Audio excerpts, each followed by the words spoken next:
ಇನ್ನು ಬೀದರ್ನಲ್ಲಿ ಗೃಹ ಬಳಕೆ ಗ್ಯಾಸ್ ಅನ್ನು ಕದ್ದೊಯ್ದಿದ್ದಾರೆ ಕಳ್ಳ. ಈ ಗೃಹ ಬಳಕೆಯ ಗ್ಯಾಸ್ ಅನ್ನು ಕದ್ದೊಯ್ದು ಎಸ್ಕೇಪ್ ಆಗಿಬಿಟ್ಟಿದ್ದಾನೆ. ಗ್ಯಾಸ್ ಹುಡುಕಿ ಕೊಡುವಂತೆ ಪೊಲೀಸರಿಗೆ ಗ್ರಾಹಕ ದೂರನ್ನು ನೀಡಿದ್ದಾನೆ. ಭಾಲ್ಕಿ ಪಟ್ಟಣದ ಭಾರತ್ ಗ್ಯಾಸ್ ಗೋದಾಮಿನಲ್ಲಿ ನಡೆದಿರುವಂತಹ ಘಟನೆ ಇದು. ಭಾಲ್ಕಿ ನಿವಾಸಿಯಾಗಿರುವಂತಹ ಮಲ್ಲಿಕಾರ್ಜುನ್ ಎಂಬುವರ ಗ್ಯಾಸ್ ಕಳುವಾಗಿದೆ. ಗೌಡನ್ಗೆ ಸಿಲಿಂಡರ್ ತರೋದಕ್ಕೆ ಅಂತ ಹೋಗಿರ್ತಾರೆ. ಸಿಲಿಂಡರ್ ಕಳವು ಅದೇ ಸಂದರ್ಭದಲ್ಲಿ ಆಗ್ಬಿಡುತ್ತೆ. ಚೀಟಿ ತರೋದಕ್ಕಂತ ಒಳಗೆ ಹೋಗಿರ್ತಾರೆ. ಆ ಸಂದರ್ಭದಲ್ಲಿ ಹೊರಗೆ ಬಂದು ನೋಡಿದ್ರೆ ಮಲ್ಲಿಕಾರ್ಜುನ್ ಒಂದು ರೀತಿ ಶಾಕ್ ಆಗ್ತಾರೆ. ಕಾರಣ ಏನು ಅಂದರೆ ಅಲ್ಲಿಟ್ಟಿರುವಂತಹ ಗ್ಯಾಸ್ ಸಿಲಿಂಡರೇ ಕಾಣೆಯಾಗಿರುತ್ತೆ. ಅಪರಿಚಿತ ಸಿಲಿಂಡರ್ ತೆಗೆದುಕೊಂಡು ಹೋಗಿದ್ದಾನೆ ಅನ್ನುವಂತಹ ದೂರನ್ನು ನೀಡಿ ಈಗ ಭಾಲ್ಕಿ ನಗರದ ಪೊಲೀಸ್ ಠಾಣೆಗೆ ಮಲ್ಲಿಕಾರ್ಜುನ್ ದೂರನ್ನು ನೀಡಿದ್ದಾರೆ.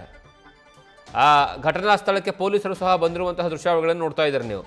ಇದು ಬೀದರ್ ಜಿಲ್ಲೆಯ ಭಾಲ್ಕಿ ಪಟ್ಟಣದಲ್ಲಿರುವಂತಹ ಭಾರತ್ ಗ್ಯಾಸ್ ಏಜೆನ್ಸಿ ಏನಿದೆ ಅಲ್ಲ, ಕಚೇರಿ, ಆ ಕಚೇರಿಯಲ್ಲಿ ನಡೆದಿರುವಂತಹ ಘಟನೆ ಇದು.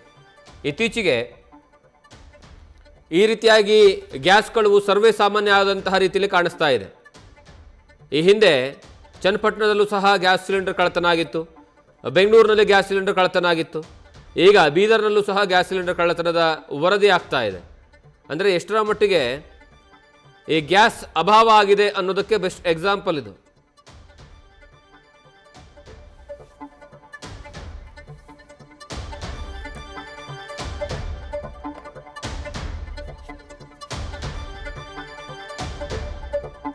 ಇದು ರಾಜ್ಯದಲ್ಲಿ ಆಗ್ತಾ ಇರುವಂತಹ ಗ್ಯಾಸ್ ಕಳ್ಳತನದ ಪ್ರಕರಣಕ್ಕೆ ಸಂಬಂಧಪಟ್ಟ ಹಾಗೆ ಮತ್ತೊಂದು ಪ್ರಕರಣ ಈಗ ದಾಖಲಾಗಿದೆ. ಬೀದರ್ನಲ್ಲಿ ಗೃಹ